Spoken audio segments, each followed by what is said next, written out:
Hey Coach, how you doing? Here with the coach from Long Beach, Jason DeBase, courtside for beach volleyball national events. It's our Get Noticed showcase. Talk to me a little bit about beach volleyball as a fast-rising NCAA sport. Something you see the last 5 years that's just taken like a huge spike. Yeah, I think number one, it's just a really amazing opportunity for these young girls to, have an outlet. What I see a lot of is I see kids that played indoor that are talented, that have some decent abilities indoor, but they just don't feel their importance or they don't feel their role as much as they do on the beach, where they're getting exponentially more contacts on the ball. It's enjoyable. I think the biggest thing is at the end of the day, you're playing a game, so you got to do what's fun, you got to do what you're passionate about, you got to do what you love. And so seeing this sport blossom has been something from, as a coach, I think it's just awesome. And as a parent, if my kid ever wants to play volleyball, I'm excited to see where beach volleyball will be at that point, because of the fact that, it allows kids to still have so much fun playing the sport. So I think that's been really cool. From a talent level, the talent has just been, now 5 years ago, you're recruiting just juniors and seniors. Now it's 14-year-olds, 15-year-olds. There's ball control everywhere. The size is the size. Kids are still growing, but the ability to see the court and volley IQ, and it's such a cerebral sport. Seeing 14-year-olds making decisions like that, it's just really phenomenal. I think it's great from a recruiting standpoint to be able to see such young kids being so smart on the court and doing so well out there. Talk to me about some of the training that a lot of these the high school girls have to do coming into college that makes them reach some certain goal of expectations as far as physical preparation for the sport. Of course, citing as a pretext that it's a lifelong learning experience and you can always get better. But so I'll say that up front. Talk to me about some of the training that leads them to be able to be a pair 5, maybe. Yeah, I think a lot of it is maturity. Kids have to come in with a sense of confidence about their game. Like you said, their game will evolve, their game will develop, but they have to know what they do well, and they have to be able to stick to them. At Long Beach, we firmly believe that we use our strengths. We try not to focus too much on the weaknesses during match preparation, but that's something we sit down and watch on film, or film never lies. Yeah. So that's something we sit down and check out on film, and that's when we can kind of do performance reviews and get an idea of what we need to do to be better. But I think coming in the door, it's great to see these kids first off conditioned, right? Being able to, our program it's all about conditioning, physical. The way we bridge the talent gap has got to be a physical game. We can't get tired. Nothing can tire us out. So you have to have that coming in the door if you want to play, especially at a 5s level, where for us a lot of matches come down to that pair. Isn't that interesting? And I think it keeps the lineup really dynamic and really fun and competitive. Just because you're the one doesn't mean that you're the reason the match is going to win. So for us, we put a focus on just overall physical conditioning, and then, like I said, the mental game. So you have to not necessarily know all the answers, but you have to be confident in giving answers. You have to know, you have to have a presence, you have to have that sense of being empowered in our program. And so we don't, nothing's done through fear of this or that, or fear of a mistake. It's, okay, let's take these all as learning opportunities and try to grow from them. And with that, you have to be confident. You have to know yourself, you have to know your game, you have to know that if you're playing your best to your capabilities, that will be good enough for that day. It's enough to beat everybody else playing their best. Exactly. I totally get that. And so that's kind of where we're at. So I think coming in the door, you have to have that about you to be successful. Like I said, it's something that we develop, and it takes time. But I think just knowing that, okay, well, I'm a good passer, or I'm a good setter, or I'm a good over on 2 option, I see the court well, use that, incorporate that into your game, and that's a scoring strategy. Whereas a lot of kids are like, well, I'm not good enough at this yet, these guys are doing this and that. So I think they get caught up because they're so young and they haven't had that mental guidance. So like you said, just coming in the door, aside from physicality, we're looking at some type of mentality of just being a confident player, just having a little bit of swag, a little bit of, just pep in the step kind of thing, just kind of walking around the court like knowing that, my best is going to be better than you. And if it's not, maybe it wasn't my day and I'm going to give you credit.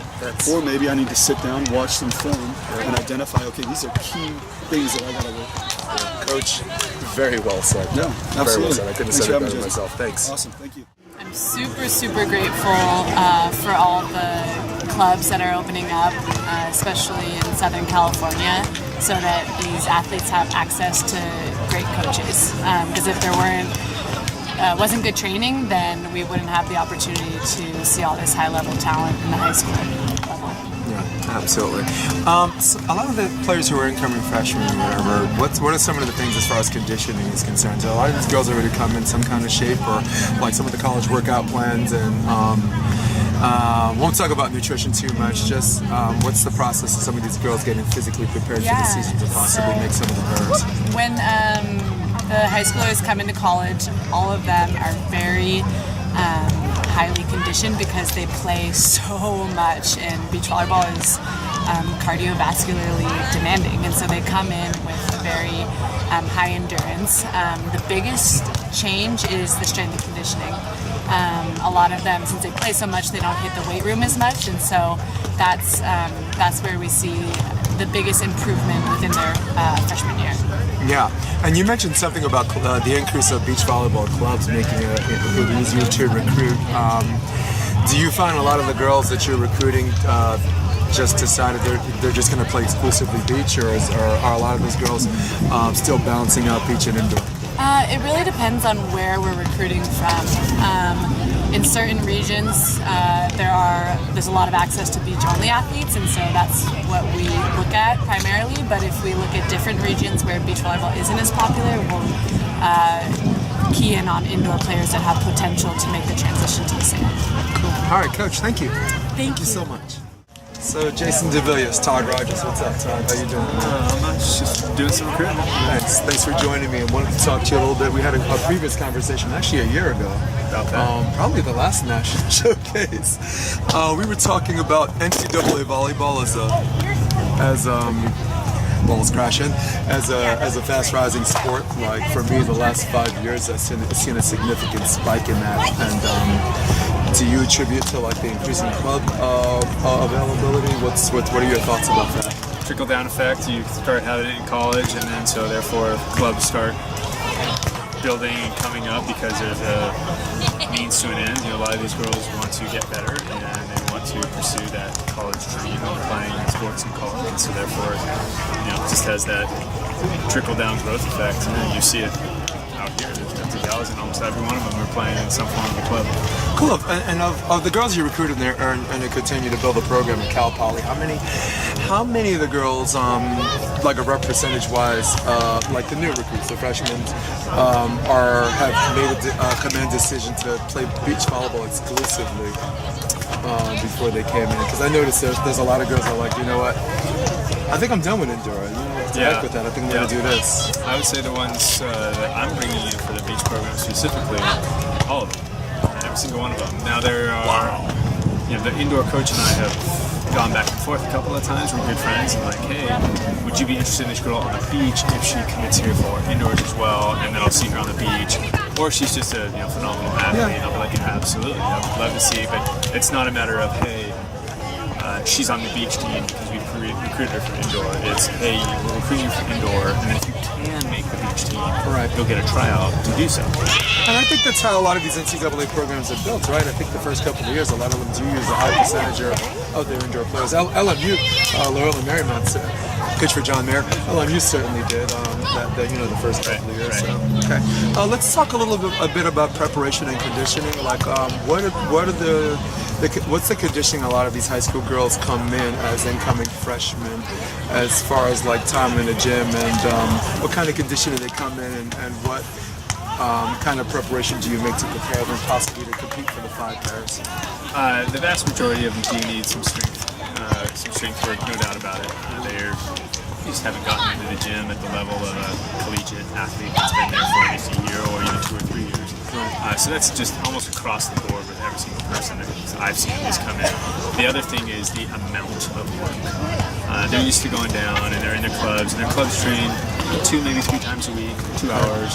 And it's not that it's easy work there, but now all of a sudden you change that dynamic to, okay, you're going to practice every day, Monday through Friday at the very least, and you're going to be lifting weights 3 times. Oh, and you're going to go to the beach, the track, the field to do some form of conditioning on top of that. And so the massive amount of work is where they're not used to it. Without question, everyone talks about the shape. There you go. Cool.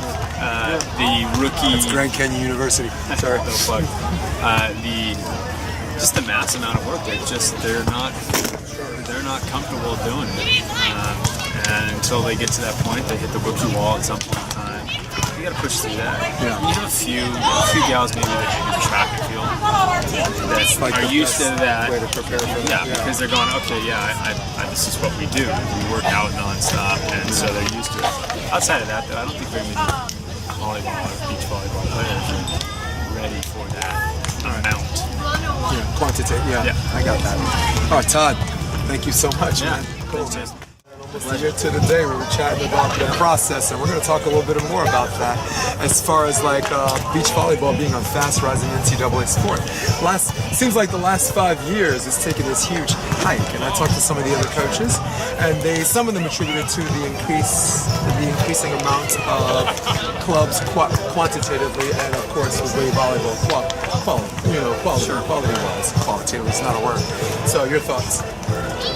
Completely agree. Completely agree. It's growing. I just think population's growing and the sport is rad. And so what I'm seeing is even our indoor club, we're tied to wave volleyball. Their numbers are going bigger and bigger and bigger. And so a fraction and a percentage of those players keep trying beach, and then in turn, we do a good job with a lot of other clubs that do a good job. These amazing showcases.